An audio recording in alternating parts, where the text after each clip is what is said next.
வணக்கம் நேயர்களே. இது ஷர்மிளா டாக்கீஸ். நான் உங்கள் டாக்டர் ஷர்மிளா. இன்னைக்கு நம்மளோட சிறப்பு விருந்தினரா இணைஞ்சிருக்கிறாரு திராவிட சிந்தனையாளர், எழுத்தாளர் திரு டான் அசோக் அவர்கள். வணக்கம் தோழர். வணக்கம், வணக்கம். அ பொதுவா கலைஞர் அவர்கள் இருக்கிற காலகட்டத்தில பார்த்தீங்கன்னா, திமுக தோத்து போச்சுன்னா, மக்களுடைய தீர்ப்ப நான் மனமார ஏத்துக்கிறேன் அப்படின்னு சொல்லிட்டு கடந்து போயிடுவாரு. ஆனா இந்த வாட்டி பார்த்தீங்கன்னா, கட்சி தலைவர் மு.க. ஸ்டாலின் அவர்கள் ஏன் தோற்கடிக்கப்பட்டோம்? நம்ம தோத்ததுக்கான காரணம் என்ன?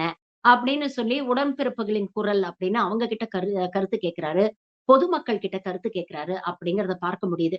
ஒரு பக்கம் திமுக ஒரு செல்ஃப் இன்ட்ராஸ்பெக்ஷன் பண்ற ஒரு விஷயம் பண்றாங்க அப்படிங்கிறது நல்லதா இருந்தாலும், இது ஒரு முக்கியமான ஒரு கேள்வியை எழுப்புது. அதாவது உண்மையான கள நிலவரம் அப்படிங்கிறது கட்சியுடைய தலைவர் மு.க. ஸ்டாலின் அவர்களுக்கு தெரியாமலேயே போயிடுச்சா?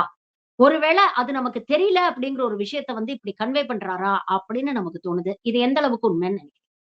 இல்ல இப்போ விஜய் விஜயினுடைய வெற்றியை பொறுத்தவரைக்கும், அவருடைய வெற்றி என்பதை விட திமுகவின் தோல்வின்னு தான் நான் பார்க்கிறேன். ஏன்னா, முழுக்க முழுக்க ஒரு எதிரியை ஃப்ரீ ஹிட் பண்ண விட்டுருக்கோம். கிட்டத்தட்ட 50 ஓவர் ஃப்ரீ ஹிட்ன்னு ஒரு ஒரு பவர் பிளேலாம் சொல்லுவாங்கல்ல. அது மாதிரி ஃப்ரீ ஹிட். நீ பாட்டுக்கு என்ன அடிச்சிட்டு நான் உன்ன அடிக்கவே மாட்டேன். ஏன்னா நீ எனக்கு எதிரியே இல்ல. என்னோட எதிரி வேறன்னு சொல்லி நம்ம தவறான ஒரு எதிரியை பிக்ஸ் பண்ணி அவங்கள தோற்கடிச்சிட்டோம். நம்ம பிக்ஸ் பண்ண எதிரி அதிமுக, பாஜக. அவர்களை நம்ம தோற்கடிச்சிட்டோம். உண்மையிலேயே களத்துல நமக்கு யார் எதிரியா இருக்காங்க அப்படிங்கிறது ரிசல்ட் வர்ற அன்னைக்குதான் நமக்கு தெரிஞ்சிருக்கு அப்படிங்கிறப்ப, இது முழுக்க முழுக்க நமக்கு கள நிலவரம் தெரியாத ஒரு சூழல் அல்லது நிலவரத்தை குறைத்து மதிப்பிட்ட ஒரு சூழல். அப்ப திமுக அதனுடைய பிரச்சாரத்தை நான் உட்பட எல்லாத்தையுமே சேர்த்து சொல்றேன். பிரச்சாரத்தை தாவேகாவை எதிர்த்து, விஜய் அடுத்தடுத்து சொன்ன பொய்களை எதிர்த்து, விஜயின் அந்த ஆன்லைன் மாஃபியா சொன்ன பொய்களை எதிர்த்து, நம்ம தொடர்ந்து வச்சிருந்தோம் அப்படின்னா, உண்மையிலேயே கள நிலவரம் இப்படி அதாவது எலெக்ஷன் ரிசல்ட் இப்படி இருந்திருக்காது. நிச்சயமா திமுக வெற்றி பெற்றிருக்கும். நம்ம முழுக்க முழுக்க அவரை வந்து நீ பாட்டுக்கு என்ன பொய் வேணா சொல்லிட்டு போ, நான் உன்னை வந்து ஒரு எதிரியா மதிக்க மாட்டேன்னு சீமான் மாதிரியே விஜயும் டீல் பண்ணதுதான் திமுகவும் சரி, என்னை போன்ற திமுகவினரும் செய்த மிகப்பெரிய தவறாக நம்ம இந்த தேர்தல்ல கத்துக்க வேண்டிய பாடமாக இருக்கிறது. ஓகே. இப்ப ஒரு பக்கம் வந்து நீங்க இப்படி சொல்றீங்க. ஆனா முதலமைச்சர் அவர்கள் மேடையில பேசும்பொழுது என்ன சொல்றாருன்னா, இந்த வாட்டி நம்ம தோல்விக்கு காரணம் வந்து ஒரு கவர்ச்சி, மாயாஜால சுனாமி அப்படிங்கிற வார்த்தைகள வந்து அவர் பயன்படுத்துறாரு. தோல்விக்கு காரணம் வந்து வெறும் ஜென்சி வாக்குகளும், சோசியல் மீடியா மட்டும் தான் அப்படின்னு இத கடந்து போறதோ, இல்ல அத மட்டும் காரணமா ஃபிக்ஸ் பண்றதோ தவறுன்னு நினைக்கலையா? அடுத்த கட்டத்துக்கு போய் திமுக தரப்புலயும் என்னென்ன பிரச்சனைகள் இருந்தது அப்படிங்கிறத யோசிச்சு பார்க்க வேண்டாமா? ஏன்னா, அதிகம் பேசப்பட்ட விஷயங்கள் அப்படின்னு பார்த்தீங்கன்னா, ஒரு பக்கம் வாரிசு அரசியல் அப்படிங்கிறது அதிகம் பேசப்பட்டிருக்கு. ஊழல் நிறைந்த ஆட்சிங்கிற விஷயங்கள் பேசப்பட்டிருக்கு. இதெல்லாம் ஏதோ ஒரு இடத்துல ஜென்சியோட வந்து கனெக்ட் ஆயிருக்கோ அப்படிங்கிற ஒரு விஷயமும் பார்க்க வேண்டியிருக்கு. 35% ஓட்டர்கள் அப்படிங்கிறத வெறும் அந்த ஜென்சிக்குள்ள மட்டும் நம்ம அடக்கிட முடியாது. எல்லா தரப்பு மக்களும் ஓட்டு போட்டதுனால தான் விஜய் ஜெயிச்சிருக்கிறாரு. இன்னொரு பக்கம் ஆ அதிமுக இது போன்ற ஒரு விமர்சனம் வச்சா கூட அவங்க வந்து சோசியல் மீடியால ஸ்ட்ராங் இல்ல அப்படின்னு சொல்லி நம்ம வந்து இத ஓரளவுக்காவது ஏத்துக்கலாம். ஆனா திமுக அப்படிங்கிற கட்சி பார்த்தீங்கன்னா, சோசியல் மீடியால அதுவும் குறிப்பாக Twitter போன்ற வலைதள பக்கத்துல நீங்க ரொம்ப ஸ்ட்ராங்காவே இருந்திருக்கிறீங்க. பல விஷயங்கள் பண்ணியிருக்கிறீங்க. திராவிட பாசறைகள் நடத்துனீங்க. முரசொலியில பார்த்தீங்கன்னா, பாசறை பக்கம்னு இளைஞர்களுக்காக ஒரு பக்கமே வந்து தொடர்ந்து எழுதிட்டு இருந்தீங்க. அறிவுத்திருவிழான்னு ஒரு திருவிழாவ வந்து துணை முதலமைச்சர் உதயநிதி ஸ்டாலின் அப்போ நடத்துனாரு. இதெல்லாம் இருக்கும் பொழுது வெறும் ஒரு ஒரு Instagram ஒரு கவர்ச்சி சுனாமி அப்படின்னு சொல்லிட்டு, நம்மள செல்ஃப் இன்ட்ராஸ்பெக்ட் பண்ண வேண்டியது நம்ம கிட்ட இருக்கக்கூடிய குறைகள வந்து நம்ம வந்து அப்படியே கடந்து போறீங்களே, இது நியாயம்னு நினைக்கிறீங்களா? இல்ல இப்போ நீங்க சொல்றது வந்து நியாயமான கேள்விதான். ஆனால் தலைவர் சொல்லும் காரணம் தான் பிக்கஸ்ட் கான்ட்ரிபியூட்டிங் ஃபேக்டர். ஒரு தோல்விக்கு வந்து நிறைய ஃபேக்டர்கள் இருக்கலாம் கான்ட்ரிபியூட் பண்ணது. அதுல பிக்கஸ்ட் கான்ட்ரிபியூஷன் என்னன்னா, மக்கள் இந்த பிம்பத்தை பார்த்து ஏமாந்தது. இப்ப இந்த பிம்பத்தை தவிர வேறு யாராவது இந்த கருத்துக்களை சீமான் வந்து பல வருஷமா வச்சிட்டு இருக்கிறாரு. இதை விட ஆணித்தரமான கருத்துக்கள் வைக்கிறாரு. இதை விட மோசமான விமர்சனங்களை வைத்திருக்கிறாரு. செருப்பால் அடிப்பேன்னு மேடையில சொன்னதெல்லாம் இருக்கு. செருப்பை தூக்கி காட்டினதெல்லாம். அப்ப இதெல்லாம் மக்களிடம் எடுபடாமல் இந்த பிம்பம் முன்வைக்கிற மாற்று அரசியல் மட்டும் ஏன் எடுபட்டு இருக்கு அப்படின்னா, இந்த இந்த பிம்பத்தின் மீதான மக்களுக்கு இருக்கிற ஒரு அதீத காதல், அதீத ஒரு கவர்ச்சி இதெல்லாம். அப்ப தலைவர் வந்து அந்த இடத்துல அட்ரஸ் பண்றது மேஜர் கான்ட்ரிபியூட்டிங் ஃபேக்டர். அதை நம்ம ஒத்துக்குதான் வேணும். நீங்க சொல்ற 2வது விஷயம், ஊழலு, வாரிசு அரசியல் போன்ற விஷயம். இப்ப இத வந்து திருப்பி திருப்பி ஒரு விஷயம் யோசிச்சீங்கன்னா, இப்ப நேத்து கூட ஒரு பழைய இன்டர்வியூ ஒரு அட்வொகேட்டினுடைய இன்டர்வியூ ஒண்ணு பார்த்துட்டு இருந்தேன். அது ஒரு உதாரணத்துக்காக சொல்றேன். எம்ஜிஆர் வந்து விடுதலை புலிகளுக்கு பாதாள அறையில் இருந்து ரூ. 2,00,00,000 எடுத்து கொடுத்தார் அப்படின்னு ஆண்டன் பாலசிங்கம் எழுதுறாரு. அது எப்படி பார்க்கப்படுது? ஒரு வள்ளல் தன்மையாக, எப்படி காசு எடுத்து குடுத்திருக்காரு பாருங்கன்னா, தமிழ் சமூகத்துல அறிவு ஜீவிகளால எல்லாராலயும் பார்க்கப்படும். உதாரணத்துக்கு அந்த இடத்துல எம்ஜிஆர் என்கிற வார்த்தையை தவிர கலைஞர்ன்னு ஒரு வார்த்தை இருக்கட்டும். கலைஞரும் சினிமால சம்பாதிச்சிருக்கிறாரு. எம்எல்ஏ ஆகறதுக்கு முன்னாடியே கார் வாங்கிட்டாரு. எம்எல்ஏ ஆகறதுக்கு முன்னாடியே மிகப்பெரிய பங்களா வச்சிருந்தாரு. இன்னும் சொல்லப்போனா சினிமா எழுத்தாளர்கள்ல முதல்ல வீடு வாங்குனது, கார் வாங்குனது அவர்தான். இதெல்லாம் இருந்தும் ஒருவேளை ஆண்டன் பாலசிங்கம் கலைஞர் எங்களுக்கு பாதாள அறையிலிருந்து ரூ. 1,00,00,000 சரி, 1,00,00,000 வேணாம் 50,00,000 எடுத்து கொடுத்தாருன்னா அது கலைஞரினுடைய கருப்பு பண வைப்புக்கான மிகப்பெரிய ஆதாரமாக இந்த சமூகத்துல பார்க்கப்பட்டிருக்கும், அலசப்பட்டிருக்கும். ஆனால் எம்ஜிஆர் எனும் போது அது வள்ளல் தன்மையாகவும், கலைஞர் எனும் போது ஒரு கருப்பு பணம் ஊழல்வாதிங்கிற பிம்பமும் இருப்பதை அது வந்து பொது சமூகத்துல தொடர்ந்து பரப்பப்படுறதை பார்க்கலாம். அதே போல குற்றம் பெற்று ஜெயலலிதாவை விட, குற்றத்துக்கு தண்டனை பெற்று ஜெயலலிதாவை விட இங்க ஊழல் ஊழல் ஊழல் ஆசியாவிலே பணக்கார வீடுலாம் சொல்லப்படுகிற குற்றங்கள் மீண்டும் இன்னைக்கு மோடி பேசுறாரு. மோடி 14 வருஷமா ஆட்சியில இருக்கிறாரு. திமுகவை எதிர்த்து வழக்கு போட முடியல. திமுக ஊழல் செய்தால் தண்டிக்க வேண்டிய இடத்தில் இருக்கும் மோடி அவரால் எதுவுமே பண்ண முடியல. ஆனாலும் இங்க வந்து உட்கார்ந்துகிட்டு ஊழல் ஊழல் ஊழல் இந்த இந்த ஒரு பரப்புரையை நம்ம எதிர்கொள்ளாமல் போனது. அது வந்து செஞ்சுக்கிட்ட போனது, எதிர்கொள்ளாமல் போனது.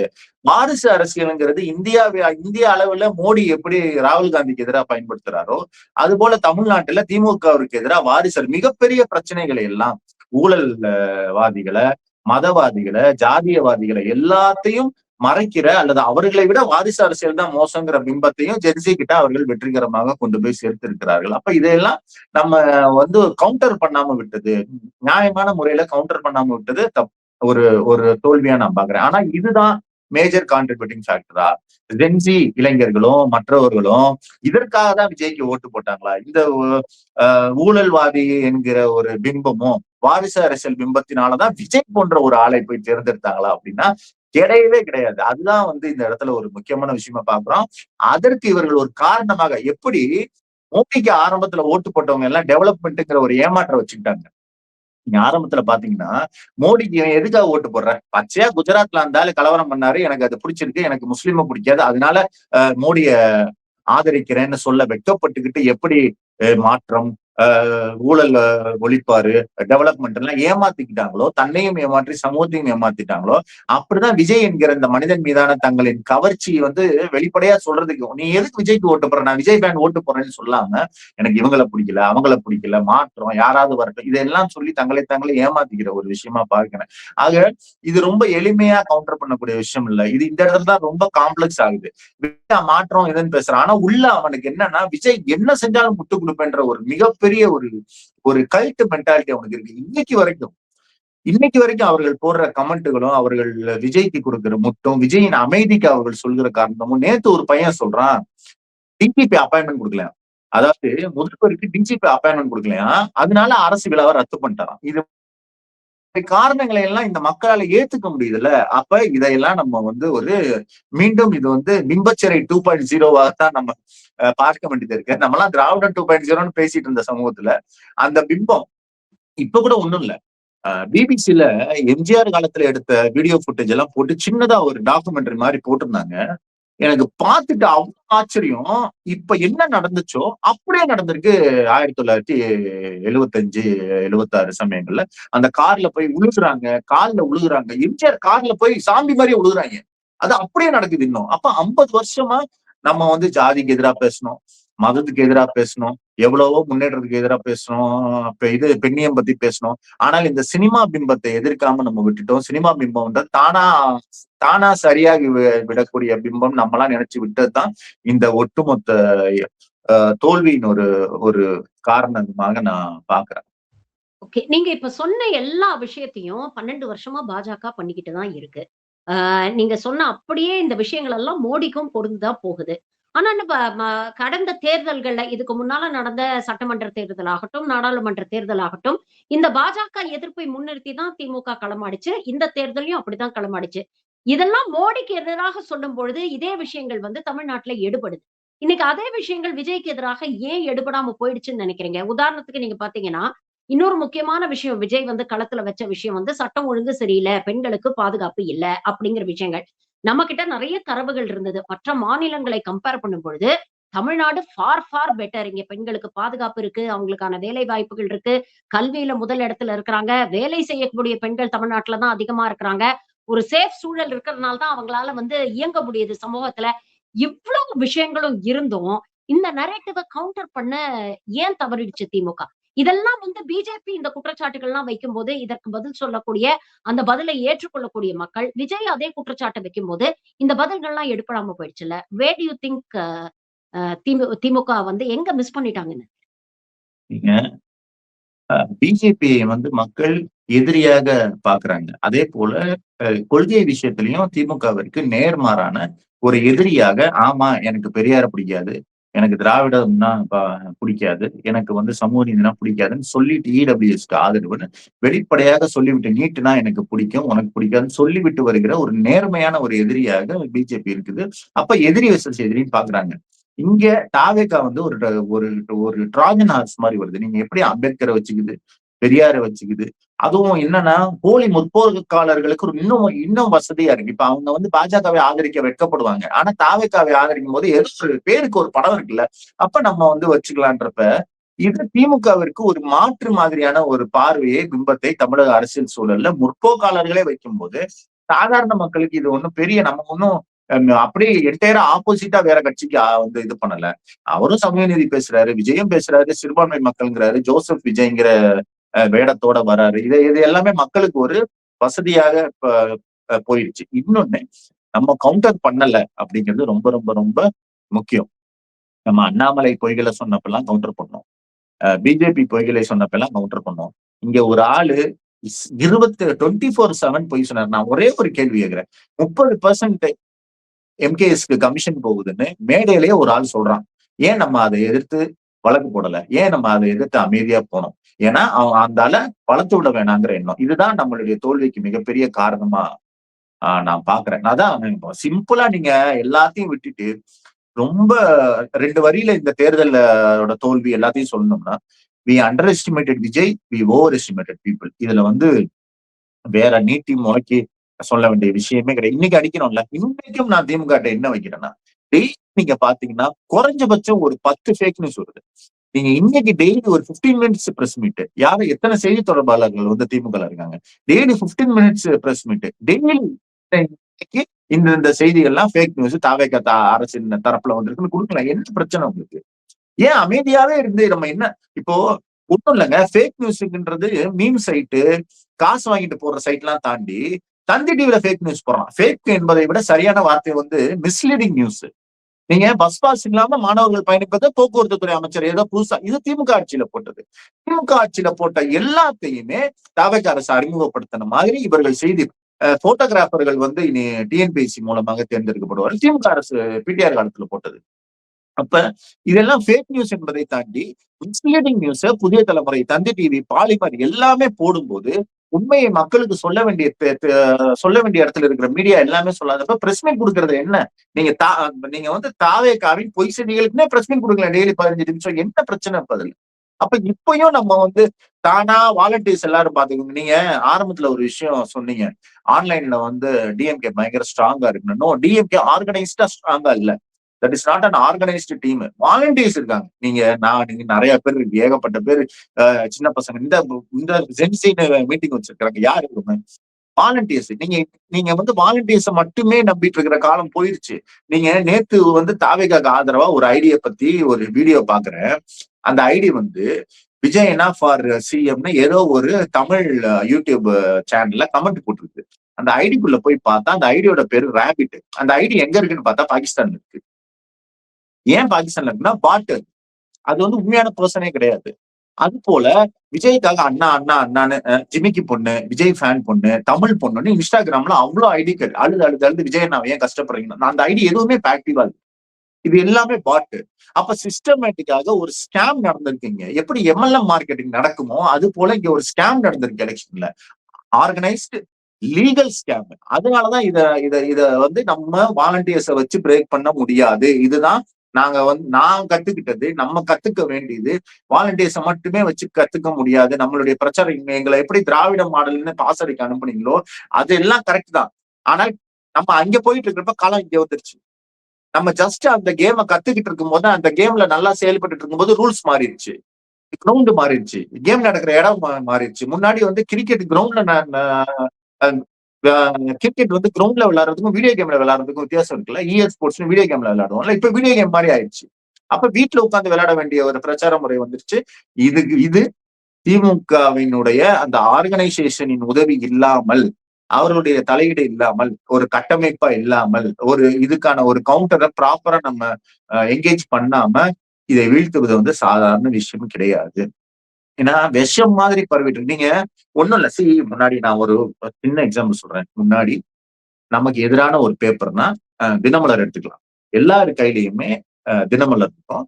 தினமலரை படிப்பாங்க. ஒரு இடத்துல உட்கார்ந்து பேசுவாங்க. நியூஸ வந்து டிஸ்கஸ் பண்ணுவாங்க. அப்ப தினகரனோ, முரசொலியோ வேற ஏதோ பேப்பர் படிச்ச ஒருத்தர் இருப்பாரு. அவர் வந்து கவுண்டர் ஆர்குமெண்ட் வைப்பாரு. இந்த டிஸ்கஷன் நடக்கும். இன்னைக்கு நீங்கள் படிக்கிற செய்தி என்பது உங்களுக்காக கஸ்டமைஸ் பண்ணி இன்ஸ்டாகிராம் கொடுக்கிற செய்தி. உங்களுக்குன்னு ஒரு உலகம் அதுல இருக்கு. இந்த உலகத்துக்குள்ள திமுக வந்து என்டர் ஆகாம எப்படியாவது இந்த இந்த இந்த உலகத்துக்குள்ள நம்ம என்டர் ஆகாம அவனுடைய செய்தியில நம்ம இடம் பெறாம நம்மளால அவனுடைய வாக்கை வாங்க முடியாது. இப்ப தனித்தனி உலகம் இருக்கு. ஒன்னொருத்தனுக்கும் தனித்தனி செய்தித்தாள் இருக்கு. Everybody has the individual customise newspaper இந்த ஹேண்ட். அப்ப இதுக்குள்ள நீங்க போகாம வர முடியும். இதுக்குள்ள போகணும்னா உங்ககிட்ட ஒரு ஆர்கனைஸ்டு ஒரு ஒரு ப்ரொடக்டிவான ஒரு சென்டர் வேணும். அதை இது இது இந்த பிளானை நீங்க வடிவமைக்காம இன்னமும் வாலண்டியர்ஸை நம்பி நாங்க இன்ஸ்டாகிராம்ல வந்துட்டோம் பாத்தியா, நேத்து வந்தாங்களா அந்த அந்த அந்த பசங்க எல்லாரும், அவங்களோட ஒரு வீடியோவும் தாவேகா ஆதரவாளர்களுடைய போன்ல காட்டப்படாது. அப்ப இதுக்கு நம்ம என்ன பண்றது? அவங்க ஃபுல்லா நான் பார்ப்பேன். அதுக்கு அடிப்படை காரணம் இப்ப நீங்க பாத்தீங்கன்னா, ஜென்சி திமுகன்னு ஒரு மீட் ஒண்ணு நடத்துறாங்க. அதுக்கு நெறைய வரவேற்பு இருக்கு அப்படின்னு சொல்றாங்க. தாவேகால வந்து பர்மிஷன் குடுக்காததுனால, நாங்க வந்து அண்ணா அறிவாலயத்துல நடத்த வேண்டிய ஒரு கட்டாயம் வந்துச்சு அப்படின்னு கூட சொல்றாங்க. ஒருவேள விஜய்க்கு ரோட் ஷோக்கெல்லாம் திமுக பர்மிஷன் குடுக்கல அப்படிங்கிற குற்றச்சாட்டுக்காக இப்போ தாவேகா வந்து பழி வாங்குறாங்களா? அப்படிங்கிறது ஒரு பக்கம் இருக்கட்டும். நீங்க சொன்ன மாதிரி, அவங்க உலகத்துக்குள்ள போகணும்னா, அவங்க முதல்ல நம்மள அக்செப்ட் பண்ணணும். அவங்க மொழியில வந்து நாம பேசணும். அவங்கள வந்து தற்குறிகள்னு சொல்லி சிறுமைப்படுத்துறது வந்து எந்த அளவுக்கு அவங்கள ரீச் அவுட் பண்றதுக்கு உதவும் அப்படிங்கிறது 1. 2வது இன்னைக்கு இருக்கக்கூடிய ஜென்ஸியோடைய மைண்ட் செட் நீங்க பார்த்தீங்கன்னா, ஐடியாலஜி ட்ரிவன்லாம் அவங்க கிடையாது. ஐடியாலஜி அப்படிங்கிறதுல வந்து பெரிய பிடிப்பும் அவங்களுக்கு வந்து கிடையாது. வோட்டர் லாயல்டி அப்படிங்கிறதும் கிடையாது. எங்க அப்பா திமுகவுக்கு போட்டாரு, நான் திமுகவுக்கு போட்டேன், என் பையனும் திமுகவுக்கு போடுறான் அப்படிங்கிற வோட்டர் லாயல்டி எல்லாம் அவங்களுக்கு கிடையாது. அவங்கள பொறுத்தவரைக்கும் இஷ்யூ பேஸ்டு சப்போர்ட் தான். இந்த தேர்தல்ல இந்த இஷ்யூஸ்னா இதுக்கு போடுவோம். அடுத்த தேர்தல் வந்துருச்சுன்னா, வேற இஷ்யூஸ் மாறிடுச்சுன்னா, அப்ப எங்களுடைய மைண்ட் செட்டும் மாறும் அப்படிங்கிற மாரி தான் இருக்குறாங்க. இப்போ ஒரு கிட்டத்தட்ட ஒரு 20 நாள் ஆயிடுச்சு இல்லையா? தாவேகா ஆட்சிக்கு வந்து. இந்த 20 நாள்ல எத்தனையோ பிரச்சனைகள் வந்திருக்கு. எதிர்க்கட்சி தலைவரா உதயநிதி நெறைய விஷயங்கள வந்து சுட்டிக்காட்டுறாரு. சோசியல் மீடியாவிலயும் வந்து பல விஷயங்கள் வந்து ட்ரெண்ட் ஆகிட்டு இருக்கு. அவங்களுக்கு ஒரு இனஃப் டைம் நம்ம குடுக்கறது அப்படிங்கிறது தானே ஒரு நியாயமான விஷயமா இருக்கும். ஏன்னா, மாற்றம் அப்படிங்கிற ஒரு எதிர்பார்த்து அவங்க ஓட்டு போட்டாங்க. அது என்ன மாற்றம் அப்படிங்கிறது அவங்களுக்கும் தெளிவா தெரியாது. அப்போ இப்ப ஏற்படக்கூடிய மாற்றங்கள் நல்லதோ, கெட்டதோ, அத அவங்க அனுபவிக்கும் போது தான், இதற்கு முன்னால இருந்தது வந்து நல்லதா? இல்ல இத விட மோசமானதா? அப்படிங்கிற ஒரு ஜட்ஜ்மென்ட்க்கு அவங்க வர முடியும். அப்படி ஒரு ஜட்ஜ்மென்ட்க்கு அவங்க வந்ததுக்கு அப்புறம் தான், they will be willing to listen.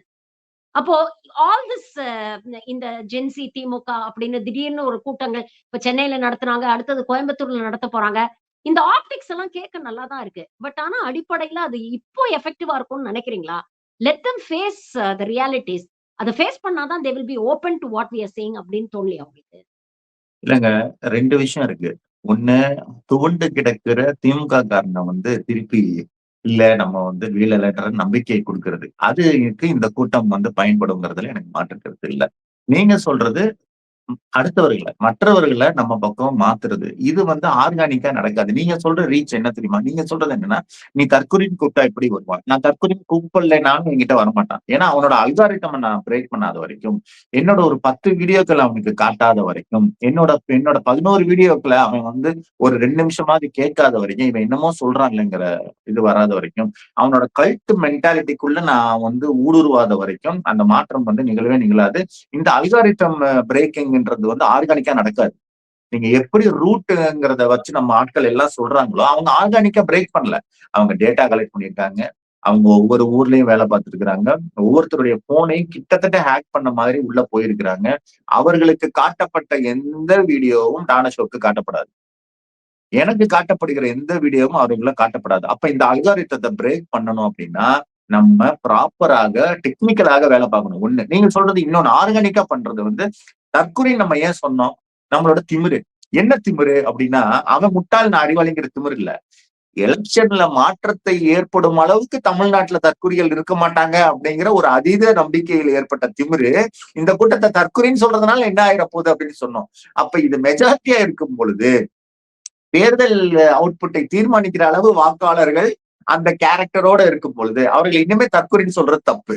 ஏன்னா அவர்களுடைய வாக்கு நமக்கு வேணும். நம்ம வெளிப்படையா சொல்லணும்னா நிறைய பேர் இருக்கும் பொழுது அது வந்து ஜனநாயகத்துல வேலைக்காகுது. நீங்க ஜனநாயகத்துல நிறைய பேர்த்த தற்கொலைன்னு சொல்லிட்டு நீங்க எப்படி அவன்கிட்ட போய் ஓட்டு கேட்பீங்க?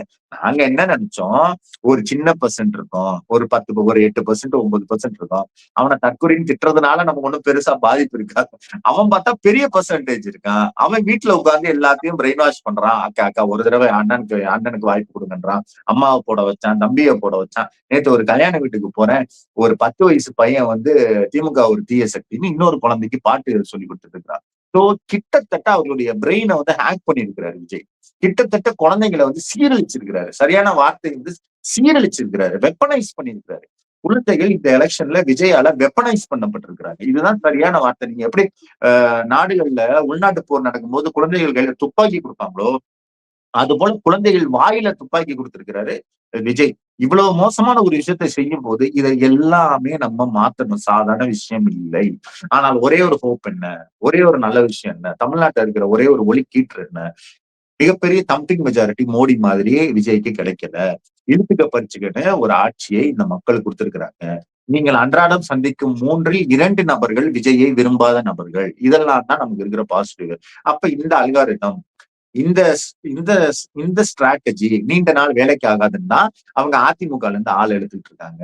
விசிகாவுக்கு அதிகாரம் கொடுக்குறாங்க. ஐயுஎம்எல் இருந்து ஆள் எடுக்கிறாங்க. இன்னைக்கு பக்ரீத்துக்கு எதிராக தீர்ப்பு வந்தும் ஐயுஎம்எல் வாயை மூடிட்டு இருக்குன்னா வாயை மூட வைக்கிறாங்க. இன்றைக்கு இங்க இருக்கிற இஸ்லாமிய பெருமக்கள் எல்லாம் எஸ்டிபிஐ தவிர யாருமே வாயை திறக்கலைன்னா அவர்கள் அந்த ஆதரவை கூறுகிறார்கள். அப்ப ஒரு தடவை இந்த அதிசயத்தை நிகழ்த்திட்டோம்.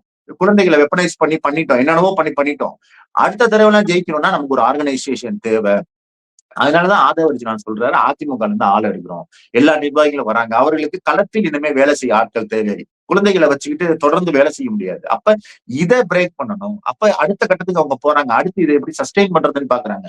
அப்ப இதையாவது நம்ம பிரேக் பண்ணணும். அப்ப இதையெல்லாம் ஒட்டுமொத்த பிக்சராக பார்த்து நம்ம செயல்படலைன்னா நம்ம வந்து மிகப்பெரிய ஒரு இருண்ட காலத்துக்கு தமிழ்நாடு நிரந்தரமாக தள்ளப்படுங்கிறத மாற்று கருத்தே கிடையாது. இன்னைக்கு இருக்கிற ஒரு அதீத மௌனத்தை மட்டும் கவனிங்க. பக்ரீத்துக்கு இது மாதிரி ஒரு நிலைமை தமிழ்நாட்டுல நடந்திருக்குதா? இல்ல இதுலதான் மிகப்பெரிய ஒரு ஐரணி இருக்குன்னு பாக்குறேன் டான் அசோக். நீங்க வந்து இப்போ முன்னாள் முதலமைச்சர் மு.க. ஸ்டாலின் அவர்கள் தமிழ்நாடு வர்சஸ் என்டிஏ அப்படின்னு தான் தேர்தல்ல களத்தை அமைச்சாரு. நீங்க சொன்ன மாதிரி நம்மளுடைய எதிரி பாஜகன்னு பிக்ஸ் பண்ணிட்டோம், அவங்கள நாம வீழ்த்திட்டோம் அப்படின்னு நீங்க சொன்னீங்க. ஆனா ஆபரேஷன் சக்சஸ் பேஷண்ட் டெட் அப்படிங்கிற கதை மாதிரி தான் இருக்கு. இப்ப பாருங்க, நீங்க என்டிஏவை வீழ்த்திட்டீங்க. அதுக்கப்புறம் இங்க இவங்களுக்கு மெஜாரிட்டி கிடைக்கல. அப்ப கூட இவர் ரொம்ப பெருந்தன்மையா கூட்டணி கட்சிகள் எல்லாம் நீங்க போய் சப்போர்ட் பண்ணுங்க. ஏன்னா ஜனநாயகத்தை வந்து நாம காப்பாத்தணும். பிரசிடென்ட்ஸ் ரூல் மூலமா பாஜக உள்ள வந்துடக்கூடாது அப்படிங்கிறதுக்காக இவங்களெல்லாம் அங்க சப்போர்ட் கொடுக்க அனுப்புனாரு. சப்போர்ட் கொடுக்கறேன்னு போனவங்க இப்ப ஆட்சியிலையும் பங்கு பெற்று விட்டார்கள். இப்போ இப்போ தமிழ்நாட்டுல நடக்கக்கூடிய நிகழ்வுகள் எல்லாம் பாத்தீங்கன்னா, இந்த பாஜக எதிர்ப்பு அரசியல கிட்டத்தட்ட விஜய் வந்து மழுங்கடிச்சிட்டு இருக்காருன்னு தான். இப்ப தமிழ் தாய் வாழ்க்கை 3வது இடத்துல பாடினா என்ன தப்பு? அதான் பாடுறோம்ல, அது பத்தாதா? இதை எதுக்கு பிரச்சனையாக்குறீங்க அப்படின்னு கேக்குறாங்க.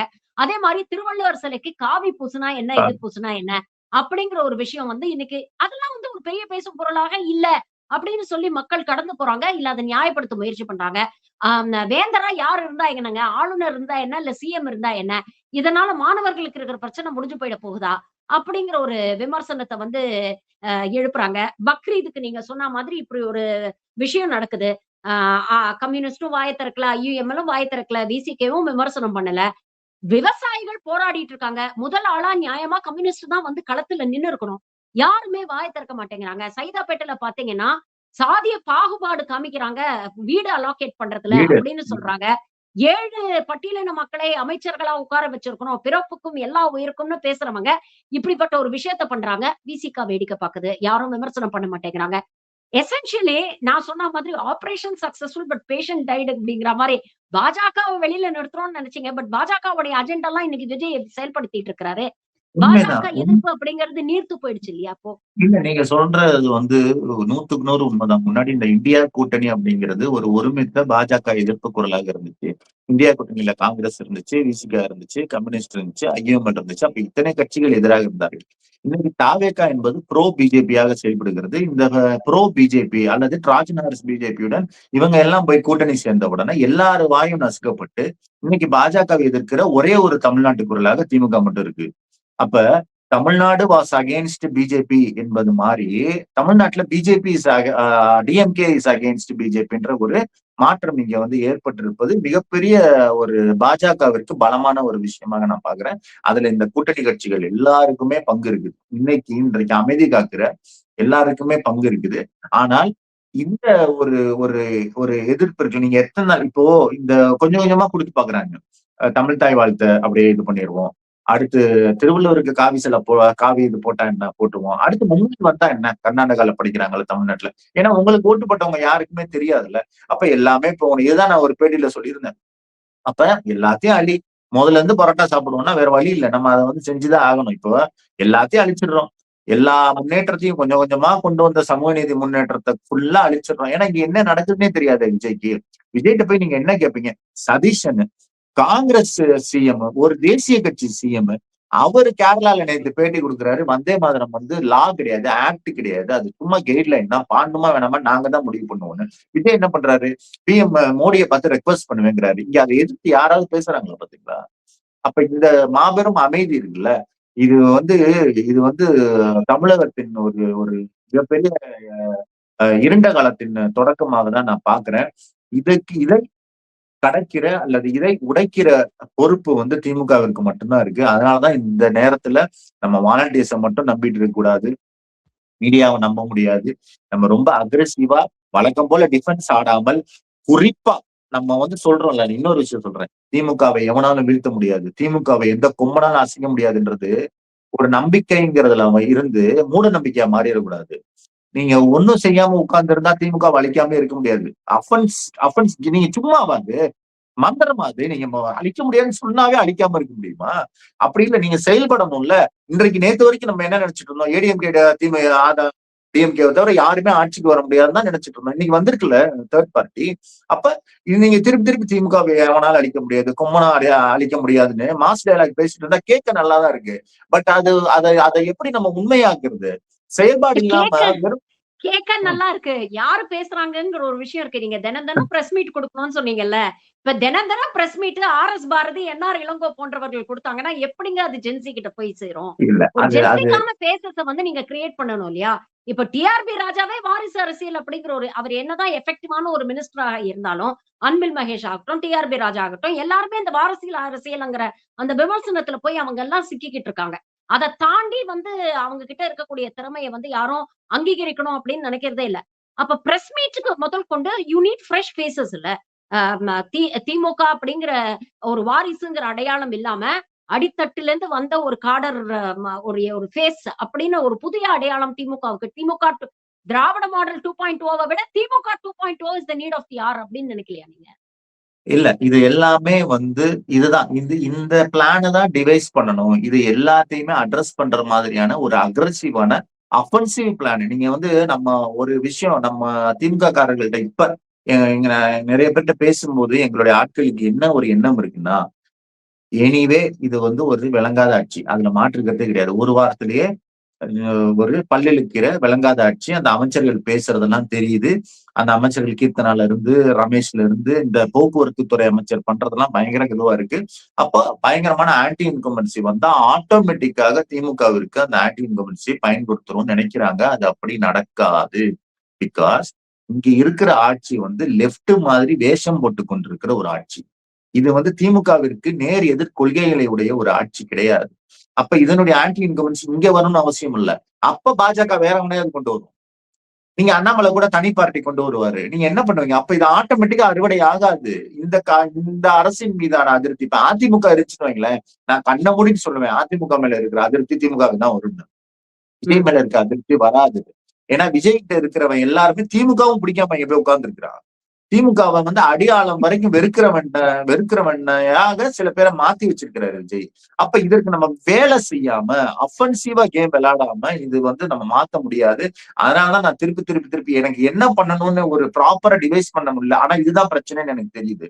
அப்ப இது திமுக மாதிரியான ஒரு இயக்கம் தான் இதை வந்து ப்ராப்பரா ஹேண்டில் பண்ண முடியும். அதுக்கு ஒரு ஆர்கனைசேஷனல் சப்போர்ட் இல்லாம இதை பண்ண முடியாது. வாலண்டியர்ஸ்கள் என்னை போன்ற தனி நபர்களால கத்ததான் முடியும். எங்களுடைய ஒரு ப்ரொஃபைல வச்சுக்கிட்டு பேச முடியுமே தவிர அதை டிஸ்ட்ரிபியூட் பண்ண வேண்டிய ஒரு கடமை அல்லது ஒரு மெக்கானிசத்தை நீங்கள் தான் திமுக தான் உருவாக்கி கொடுக்க முடியும். அது பிரஸ் மீட் நீங்க சொன்ன மாதிரியும் அப்ப போய் உங்களுக்கு டிஆர்பி ராஜா, ஆமா டிஆர்பி ராஜா வாரிசு தான், அதுல எந்த மாற்றமே கிடையாது. பட் அந்த வாரிசை விட பெட்டராக பெர்ஃபார்ம் பண்ண அமைச்சர் இந்தியாவில யாரு? பிடிஆர் வாரிசு தான். அந்த பிடிஆரை விட பெட்டராக பெர்ஃபார்ம் பண்ண அமைச்சர் வேற யாரு? கீர்த்தனா வாரிசு இல்ல. கீர்த்தனா பெட்டரா? சோ இதை மக்கள்கிட்ட சொல்லணும். டிஆர்பியே வச்சு சொல்லுங்க, என்ன தப்பு இல்ல. நான் சொல்றேன், வேற யாரோ சொல்றாங்க, இந்த விஷயத்தை கொண்டு போங்க. உதயநிதியை விட பெட்டராக பெர்ஃபார்ம் பண்ண விளையாட்டுத்துறை அமைச்சர் யாரு? டெபுட்டி சிஎம் யாரு? ஆதவர்ஜனா வாரிசு இல்ல, அது வேற மாதிரி வாரிசு. இன்றைக்கு ஸ்ரீநாத் அமைச்சரா இருக்கிறாரு. ஸ்ரீநாத் நண்பன்னா வாரிசு இல்லையா? ஜெயலலிதாக்கு எப்படி சசிகலா வாரிசோ, விஜய்க்கு ஸ்ரீநாத் எல்லாம் வாரிசு. விஜய்க்கு பிளாக் டிக்கெட் வித்தவங்க எல்லாம் வாரிசு. அது எல்லாமே குடும்ப அரசியல். எனக்கா யாரெல்லாம் பிளாக் டிக்கெட் வித்தீங்கப்பா வாங்கப்பா அமைச்சர்னு சொல்றது பேர் வாரிசு அரசியல் கிடையாது. இது ரொம்ப நியாயமான அரசியலா? அவங்க எல்லாம் பெரிய சமூகத்தொண்டு ஆட்டி தான் வந்தாங்களோ இதுக்கு, அரசியலுக்கு. அப்ப இதை மக்கள்கிட்ட கொண்டு போய் சொல்லணும்னா நாங்க சொல்லுவோம். ஆனா உங்ககிட்டதான் டிஸ்ட்ரிபியூஷன் சிஸ்டம் இருக்கு. இதை சொல்லக்கூடிய கடமையும் திறமையும் அதற்கான வலிமையும் திமுகவிடம் தான் இருக்கு. இதை நான் வந்து இந்த பேட்டியின் மூலமாக ஒரு தாழ்மையான கோரிக்கையாவே திமுக தலைமையிடம் வைக்கிறேன். பல்வேறு விஷயங்களை இன்னைக்கு எங்களோட பகிர்ந்துக்கிட்டீங்க. உங்கள் நேரத்துக்கும் கருத்துக்களுக்கும் மிக்க நன்றி தோழர். Thank you very much for joining.